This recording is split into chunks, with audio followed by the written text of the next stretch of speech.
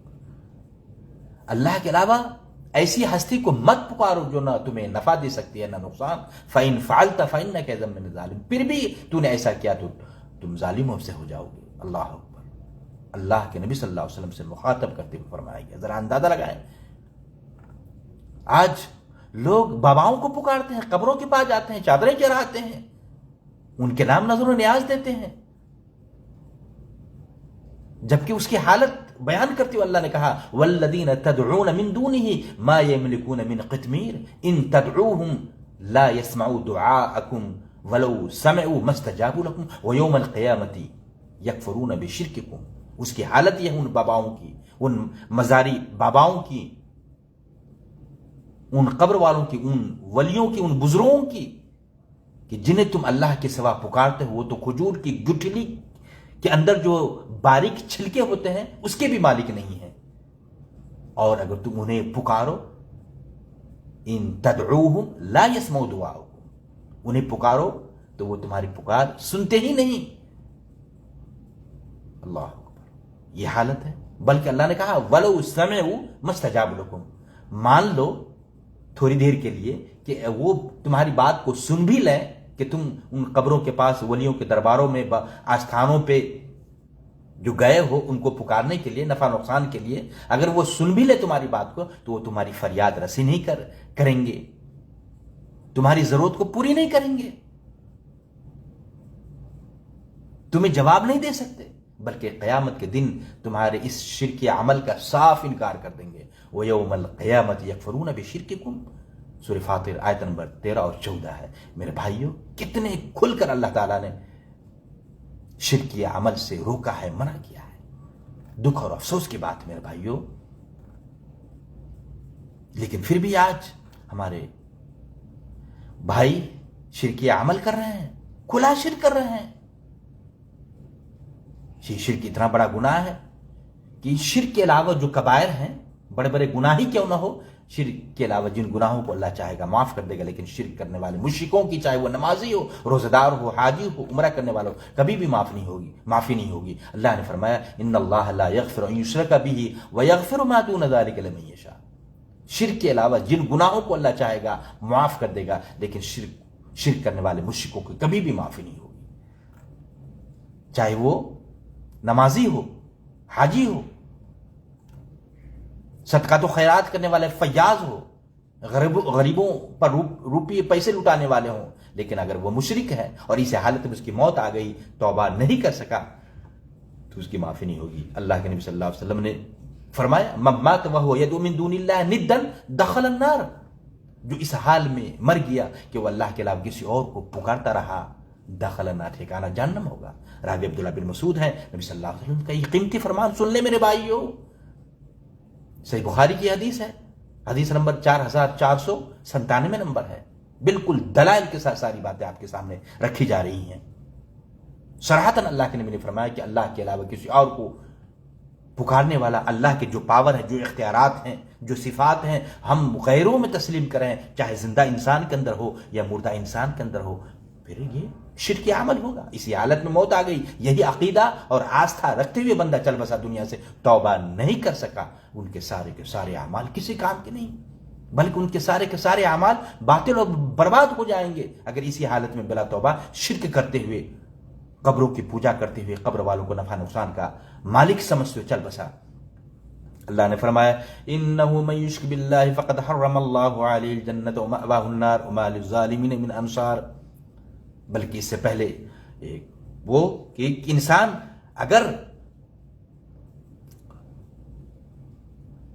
ساری نیکیوں کرتے ہوئے ان کے پاس سارے نیک اعمال ہو, ساری نیکیاں ہوں, لیکن سجدہ غیر اللہ بھی ہو, اعمال شرکیہ بھی ہو, ان سے توبہ نہ کیا ہو اور اسی حالت میں ان کی موت ہو جائے, جیسا کہ میں نے پہلے بتایا, ان کے اعمال کوئی کام نہیں آئیں گے، بلکہ وہ شرکیہ عمل ان کے سارے اعمال کو ضائع اور برباد کر دیں گے۔ اللہ نے فرمایا وَلَقَدْ أُوحِيَ إِلَيْكَ وَإِلَى الَّذِينَ مِن قَبْلِكَ لَئِنْ أَشْرَكْتَ لَيَحْبَطَنَّ عَمَلُكَ وَلَتَكُونَنَّ مِنَ الْخَاسِرِينَ۔ اے اللہ کے نبی، آپ کی طرف اور آپ سے پہلے جتنے بھی انبیاء علیہ السلام گزرے، ان سب کی طرف یہی وحی آئی، انہیں بھی یہی حکم دیا گیا لَئِنْ أَشْرَكْتَ لَيَحْبَطَنَّ عَمَلُكَ، اگر آپ نے بھی شرک کیا تو آپ کے سارے اعمال باطل و برباد ہو جائیں گے۔ کس سے کہا گیا؟ اللہ کے نبی صلی اللہ علیہ وسلم سے کہا گیا۔ میرے بھائیو، دکھ اور افسوس کی بات ہے کہ آج کھلے عام شرک ہو رہا ہے۔ دیکھیں آج چاہے نیپال کے اندر ہو، انڈیا کے اندر ہو، پاکستان کے اندر ہو، بنگلہ دیش کے اندر ہو، ہر جگہ یہی حال ہے، اور ایسے ہی لوگوں کی بڑی تعداد ہے۔ میرے بھائیو، اپنے اعمال کی اصلاح کریں۔ اگر آپ اپنی آخرت کو بنانا اور سنوارنا چاہتے ہیں تو اگر شرکیہ اعمال کر چکے ہیں جان بوجھ کر یا انجانے میں، بلا تاخیر توبہ استغفار کریں، ورنہ مشرکوں کے لیے، چاہے وہ مشرک نمازی ہو، روزہ دار ہو، حاجی ہو، اللہ نے فائنلی فیصلہ بتا دیا، اللہ نے یہ نرنے کر دیا کہ اس کا ابدی ٹھکانہ، دائمی رہائش جہنمی ہوگی۔ اللہ نے فرمایا انه من يشرك بالله فقد حرم الله عليه الجنة ومأواه النار وما للظالمين من انصار۔ جو اللہ کے ساتھ کسی اور کو شریک و ساجی ٹھہراتا ہے، ایسے مشرکوں پر اللہ تعالیٰ نے جنت کو حرام قرار دیا، کبھی بھی وہ جنت میں داخل نہیں ہو سکتا۔ کس کا فیصلہ ہے؟ رب کا۔ ومأواه النار، ایسے مشرکوں کا ٹھکانہ جہنم ہے۔ دیکھیے کتنی تاکید کے ساتھ، ایک تو اللہ نے کہا کہ مشرکوں پر جنت کو حرام قرار دیا، مشرک جنتی نہیں ہو سکتا، بلا توبہ مر گیا تو توبہ نہیں کر سکا، شرک کرتے ہوئے چل بسا، اور مزید اللہ تاکیداً کہا ومأواہ النار، ایسے مشرکوں کا ٹھکانہ جہنم ہے۔ نماز بھی کوئی کام نہیں آئے گی، روزہ بھی کوئی کام نہیں آئے گا، دیگر اعمال اور صدقات و خیرات، اعمال صالحہ کچھ بھی کام نہیں آئیں گے۔ ومأواہ النار، ان کا ٹھکانہ جہنم ہے۔ وما للظالمین من انصار، ایسے لوگ تو ظالم ہیں، ایسے ظالموں کے لیے کوئی حامی اور مددگار بھی نہیں ہوگا۔ اللہ اکبر۔ بلکہ اگر مشرک قریبی رشتہ دار بھی ہوں، اگر ماں باپ بھی مشرک ٹھہرے، شرک کرتے ہوئے دنیا سے چل بسے، ایک بیٹے کو پتا ہے، جبکہ نیک اور صالح اولاد کی پہچان یہ ہے کہ اپنے والدین کے حق میں وہ دعائیں کرتے ہیں، رب ارحمہما کما ربیانی صغیرا، اللہ میرے ماں باپ پر رحم فرما کہ انہوں نے بچپن پالا پوسا اور مجھ پر رحم کیا۔ ایک صالح اولاد پر یہ ذمہ داری ہے، اور نیک اولاد کی پہچان بھی کہ اپنے والدین کے حق میں دعائیں کرتے ہیں۔ لیکن اگر اولاد کو یہ پتا ہو کہ سعودی عرب میں آنے کے بعد اللہ نے ہمیں موحد بنایا، توحید والا بنایا، پہلے ہم قبروں کے پجاری تھے اور کیا کیا نہیں گناہ کیا، پھر ہم توبہ استغفار کر لیے، لیکن ہم اپنے گھر کی اصلاح نہیں کر سکے، اپنے والدین کو بتاتے رہ گئے کہ ابا آپ قبروں کی پوجا نہ کریں، قبر والوں سے بیٹا بیٹی نہ مانگیں، ان ولیوں سے، ان پیروں سے، ان باباؤں سے یہ کچھ نہیں دے سکتے، لیکن پھر بھی وہ باتیں سمجھ میں نہیں آئی اور شرک کرتے رہ گئے، اور اسی حالت میں ان کی موت آ گئی، توبہ نہیں کر سکے۔ ایسے بیٹوں پر روک لگا دیے کہ وہ اپنے ماں باپ کے حق میں مغفرت کی دعا مانگے۔ اللہ نے فرمایا ما كان للنبي والذين آمنوا أن يستغفروا للمشركين ولو كانوا أولي قربى من بعد ما تبين لهم أنهم أصحاب الجحيم۔ کسی نبی کے لیے اور مومنوں کے لیے جائز اور درست نہیں ہے کہ وہ اپنے کسی مشرک قریبی رشتہ داروں کے حق میں مغفرت کی دعا مانگے۔ قریبی رشتہ دار ماں باپ سے بڑھ کر کون ہوگا میرے بھائیو؟